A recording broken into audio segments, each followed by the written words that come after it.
안녕하십니까? 세상의 모든 지혜와 역사를 탐구하는 시간입니다.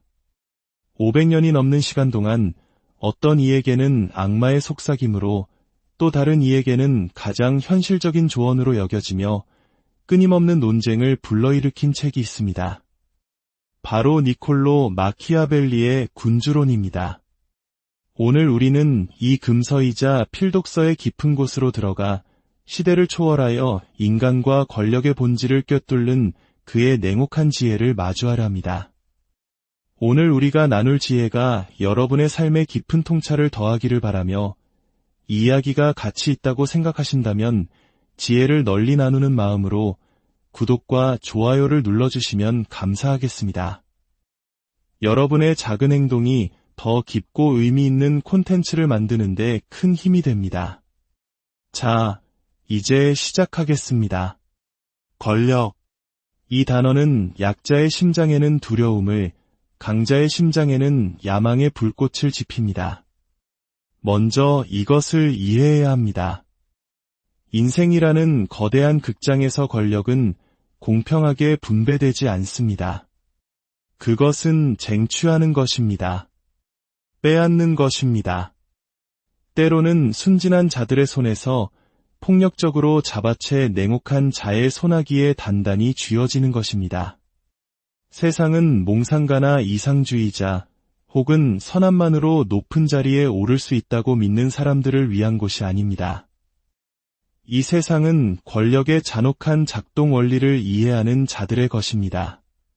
사람들의 가면 뒤에 숨겨진 본심을 꿰뚫어보고 결정적인 순간이 왔을 때 한치의 망설임도 없이 행동하는 자들의 것입니다. 수세기 동안 나약한 사람들은 저의 말을 희석시키고 저를 잔인하거나 냉소적인 사람으로 치부하려 애썼습니다. 하지만 그들은 틀렸습니다. 저는 단지 인간 본성에 대해 솔직했을 뿐입니다. 인간이란 변덕스럽고 배은망덕하며 기만적이고 두려움과 이기심에 의해 움직이는 존재입니다. 만약 당신이 지배하고 정상에 오르고 당신의 운명을 통제하길 원한다면 교회나 법정, 학교에서 가르치는 환상이 아닌 인간 행동을 지배하는 진짜 법칙을 통달해야 합니다. 제가 여러분께 알려드릴 법칙은 단순한 이론이 아닙니다. 그것은 차갑고 날카로우며 효과적인 무기입니다. 이 법칙을 무시하면 당신은 짓밟힐 것이고 받아들이면 당신은 비상할 것입니다. 오늘 저는 여러분께 권력의 영원한 5가지 법칙을 가르쳐드리고자 합니다. 당신을 군중 위로 끌어올리고 세상의 배신으로부터 당신을 보호해줄 5개의 기둥입니다. 이것을 이해하는 순간 당신은 더 이상 다른 사람의 게임에 희생되는 말이 되지 않을 것입니다. 당신은 게임을 주도하는 플레이어이자 당신만의 왕국을 건설하는 설계자가 될 것입니다. 첫 번째 법칙. 아무도 믿지 마십시오. 이 말을 당신의 목숨이 달린 것처럼 마음에 새기십시오. 실제로도 그럴 테니까요. 권력을 추구하는 과정에서 잘못된 믿음보다 치명적인 것은 없습니다. 인간은 본성적으로 충성스럽지 않습니다. 그들은 자신의 필요, 자신의 야망, 자신의 두려움에 충성할 뿐입니다. 그것들이 변하면 그들의 충성심도 함께 변합니다. 오늘은 당신에게 헌신을 맹세하지만 내일은 당신의 적 앞에서 무릎을 꿇을 수 있는 것이 바로 인간입니다. 아첨꾼의 말, 동맹의 약속, 친구의 맹세를 믿는 것은 지도자들이 저지르는 영원하고 어리석은 실수입니다. 제가 단언컨대 신뢰는 순진한 자들의 언어일 뿐입니다. 권력은 믿음이 아니라 경계심과 회의, 그리고 통제 위에 세워집니다. 인간의 마음은 믿을 수 없는 것이라는 사실을 깨달아야 합니다. 심장은 충성심이 아닌 이익을 위해 뜁니다. 무엇을 얻을 수 있고 무엇을 잃을지를 끊임없이 계산합니다. 충성심이 불편해지는 순간 가장 가까웠던 신복조차 한순간의 망설임 없이 당신을 배신할 것입니다. 배신은 외회가 아니라 규칙입니다. 그것은 개인적인 감정의 문제가 아니라 필연적인 결과입니다. 이 사실을 받아들이면 당신은 결코 무방비 상태로 당하지 않을 것입니다.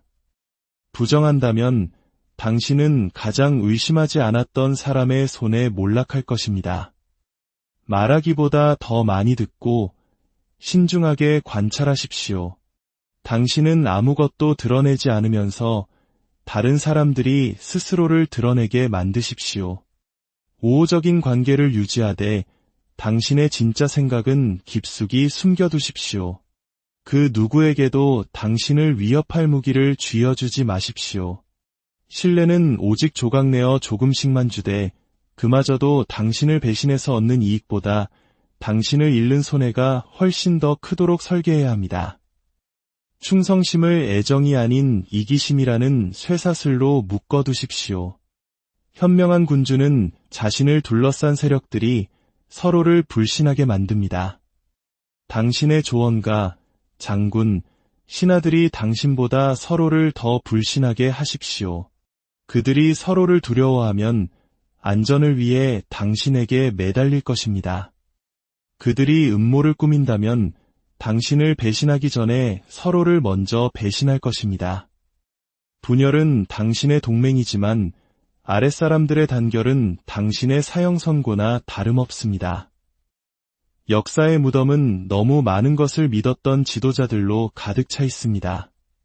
카이사르는 브루투스를 믿었고 수많은 군주들은 신복을 믿었으며 메디치 가문은 그들의 은행가를 믿었습니다. 그들은 모두 배신당했습니다. 한때 형제라 불렀던 자들의 손에 파멸했습니다. 감정은 권력의 계산에 끼어들 자리가 없습니다.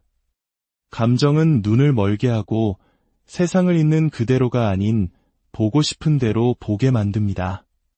그런 사람은 도살장으로 조용히 끌려가는 어린 양과 같습니다. 누군가 한번 충실하게 당신을 섬겼다고 해서 영원히 그럴 것이라 생각하지 마십시오. 감사는 찰나의 감정일 뿐입니다. 오늘의 영웅은 야망이나 기회가 찾아오면 내일의 반역자가 됩니다. 아무도 믿지 않는 자는 누구에게도 속지 않습니다. 그리고 누구에게도 속지 않는 자는 누구에게도 패배하지 않습니다. 당신이 경계를 늦추는 순간을 기다리는 미소 띤 적들에게 둘러싸여 있느니 차라리 홀로 안전한 편이 낫습니다. 두 번째 법칙. 적을 파괴할 때는 뿌리까지 완전히 제거하십시오. 자비는 시인이나 성직자들에게나 어울리는 아름다운 단어입니다. 권력을 추구하는 자에게 그것은 죽음을 부르는 주문과 같습니다. 야망이 들끓는 잔혹한 투기장에서 어설픈 타협이나 적에게 베푸는 두 번째 기회란 존재할 수 없습니다. 공격할 때는 너무나도 완전하고 무자비하게 공격하여 보복의 가능성 자체를 남겨두지 말아야 합니다. 상처 입은 적은 더 위험한 적이 되고 굴욕을 당한 경쟁자는 복수심에 불타는 경쟁자가 됩니다. 만약 당신이 그들을 간신히 숨만 붙여놓는다면 그들은 패배의 잿더미 속을 기어다니며 어둠 속에서 힘을 키워 언젠가 반드시 당신을 파멸시키기 위해 돌아올 것입니다. 패배한 적에게 자비를 베푸는 군주는 고귀한 의도로 자신의 무덤을 파는 것과 같습니다. 기억하십시오. 용서는 미래의 위험을 초대하는 것이며 파괴는 영원한 안정을 보장하는 길입니다. 자비는 감사를 낳지 않습니다. 오히려 분노를 키웁니다.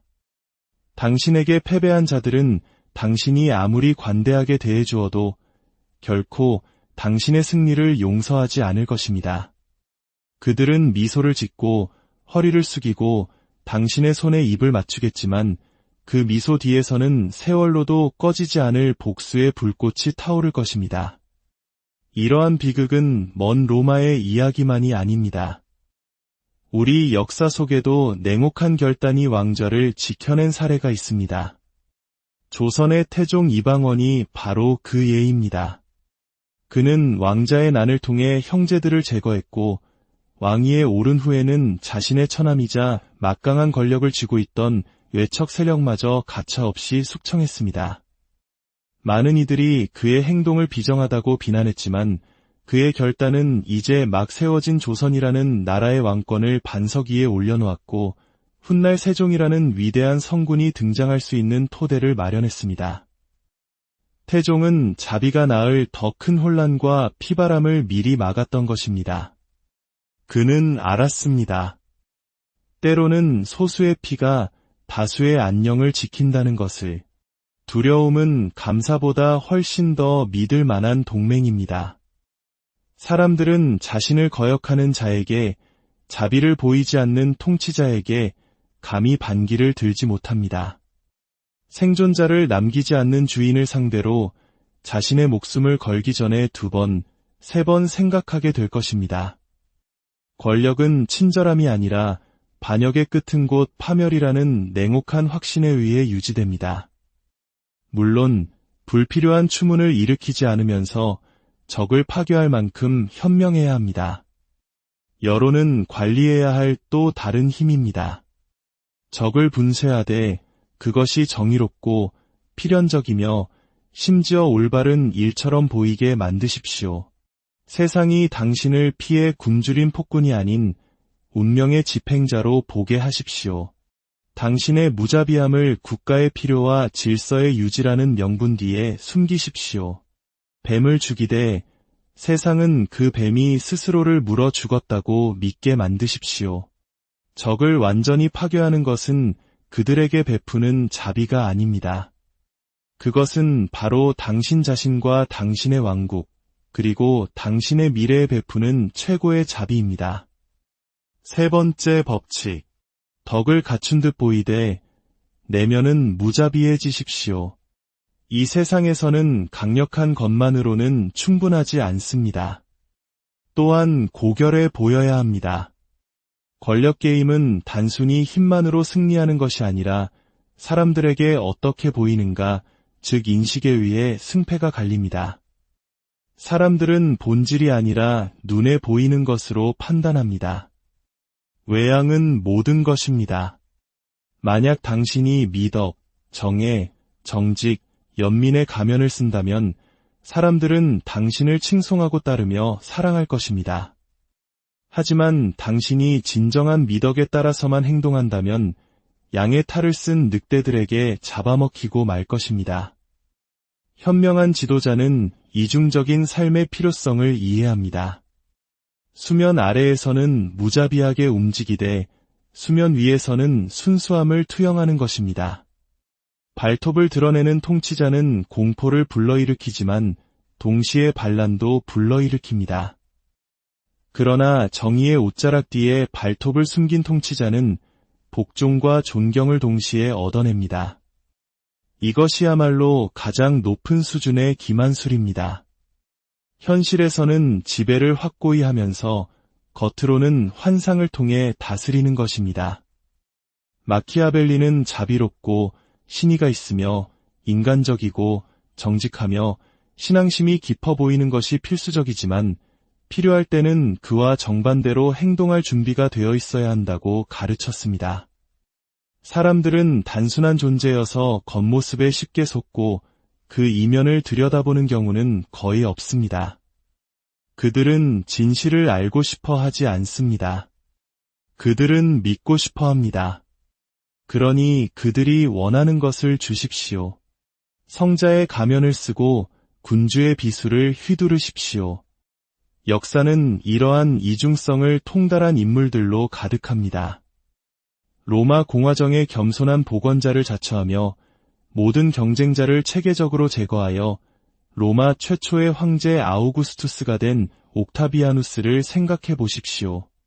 그들은 도덕이 권력의 장애물이 아니라 제대로 사용하면 강력한 무기가 된다는 것을 알았습니다. 도덕이라는 가면은 의심을 무장해제시키고 반대 세력을 중화시키며 대중의 충성심을 끌어냅니다. 그동안 당신은 필요한 모든 수단을 동원해 제국을 확보하는 것입니다. 악을 피하는 것만으로는 부족합니다. 악을 혐오하는 것처럼 보여야 합니다. 비록 실제로는 당신에게 이로울 때 그것을 행할지라도 말입니다. 대중 앞에서 행하는 자선, 경건한 선언, 관용을 베푸는 위대한 제스처, 이것들이 현명한 통치자의 도구입니다. 그동안 은밀하게 당신은 조종하고 뇌물을 주고 협박하며 필요하다면 파괴합니다. 권력은 결코 깨끗하지 않으며 깨끗했던 적도 없습니다. 그러나 외양이라는 갑옷은 당신이 피바다를 헤쳐나가면서도 세상의 눈에는 당신의 옷이 더러워지지 않은 것처럼 보이게 해줍니다. 위선이라는 비난을 두려워하지 마십시오. 권력은 정직해야 할 의무가 없습니다. 권력은 오직 생존하고 성장하며 지배해야 할 의무만을 가집니다. 네 번째 법칙. 모든 이야기를 직접 통제하십시오. 권력은 단지 무력으로만 획득되는 것이 아닙니다. 그것은 이야기의 통제를 통해 획득되고 유지됩니다. 승리자는 가장 강한 타격을 날린 사람이 아니라 세상이 그 타격에 대해 무엇을 믿게 만드는지를 통제하는 사람입니다. 영향력을 위한 전쟁에서 인식은 진실보다 강력하고 서사는 현실보다 강합니다. 이야기를 지배하는 자가 대중의 마음을 지배합니다. 그리고 마음을 지배하는 자는 칼 한 번 휘두르지 않고도 군대를 지휘합니다.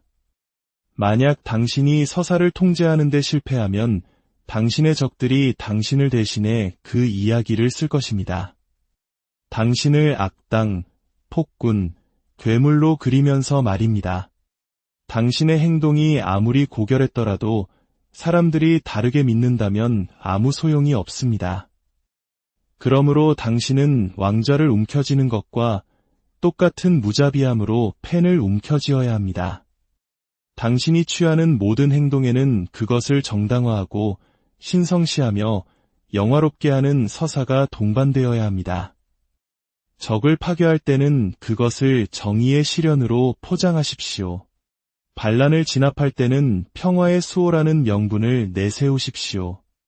동맹을 배신할 때는 더 큰 선을 위한 어쩔 수 없는 희생이었다고 선언하십시오. 진실은 중요하지 않습니다. 오직 믿음만이 중요합니다. 우리 역사에서도 이러한 사례는 쉽게 찾아볼 수 있습니다. 조선왕조실록은 왕의 모든 언행을 기록하여 후대에 남겼습니다. 왕들은 자신의 행동이 역사에 어떻게 기록될지를 의식하지 않을 수 없었습니다. 이것은 곧 자신의 통치에 대한 이야기를 통제하려는 시도였습니다. 위대한 군주는 자신의 행동뿐 아니라 그 행동에 대한 해석까지도 지배하려 했습니다. 적들이 당신을 규정할 여지를 남기지 마십시오. 사람들의 마음에 당신 버전의 사건을 홍수처럼 쏟아부어 다른 어떤 버전도 살아남지 못하게 하십시오. 위기의 순간에는 가장 먼저 목소리를 내십시오. 먼저 말하는 자가 종종 생각의 전쟁터를 규정합니다. 당신의 침묵이 적의 거짓말을 위한 캔버스가 되게 내버려 두지 마십시오. 마지막 5번째 법칙. 친구는 가까이, 적은 더 가까이 두십시오. 가장 현명한 통치자는 권력과의 근접성이 모든 것이라는 점을 이해하지만 적과의 근접성 역시 그만큼 중요하다는 것을 압니다. 친구를 가까이 두는 것은 쉽습니다. 하지만 진정한 위협은 당신에게 가장 가까운 사람들로부터 오는 것이 아닙니다. 그것은 당신에게 반대하며 어둠 속에 숨어 결정적인 공격의 순간을 기다리는 자들로부터 옵니다. 이것이 바로 진정한 권력의 대가가 항상 자신의 적들이 멀리 있지 않도록 하는 이유입니다. 적을 가까이 둠으로써 당신은 그들의 생각, 계획, 그리고 약점에 접근할 수 있게 됩니다. 그들이 당신을 속이려 할 때 당신은 이미 그들의 의도를 파악하고 있습니다. 그들이 영리하게 움직인다고 생각할 때 당신은 이미 그들을 뛰어넘는 수를 두고 있습니다. 이 법칙이 당신의 신뢰를 내주라는 의미는 아닙니다. 그저 당신의 적들을 손이 닿는 곳에 두어 그들의 움직임을 감시하고 동기를 이해하며 공격할 때가 왔을 때 정밀하게 타격할 수 있도록 하라는 의미입니다. 당신은 지켜보는 그림자가 되고 그들은 자신이 자유롭다고 믿는 배우가 되는 것입니다. 기억하십시오. 적들로부터 자신을 보호하는 가장 좋은 방법은 끊임없이 그들의 존재 안에 있는 것입니다. 그들을 가까이 둘 때 당신은 통제력을 유지합니다. 당신은 그들이 생각하기도 전에 다음 수를 예측합니다. 그들의 계획이 실행될 기회조차 갖기 전에 그것을 깨뜨립니다. 마키아벨리의 가르침은 오늘날 우리에게 무엇을 말하고 있습니까? 그의 말이 불편한 이유는 그것이 우리가 외면하고 싶은 인간과 세상의 어두운 진실을 적나라하게 보여주기 때문일지도 모릅니다. 그는 악을 찬양한 것이 아니라 존재하는 악의 속성을 이해하고 그것을 다스리는 법을 알아야만 선한 목표조차 지킬 수 있다고 역설한 것일 수 있습니다. 권력의 법칙들은 차갑고 때로는 잔인하게 들릴 수 있습니다.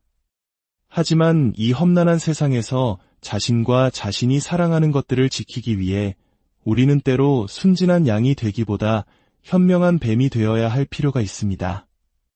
선택은 언제나 당신의 몫입니다. 오늘 이야기가 여러분께 깊은 사색의 시간을 선물했기를 바랍니다. 역사와 철학 속에서 삶의 지혜를 발견하는 여정에 계속 함께하고 싶으시다면 채널 구독과 알림 설정을 잊지 마십시오. 여러분의 관심이 더 나은 이야기를 만드는 원동력이 됩니다. 지금까지 들어주신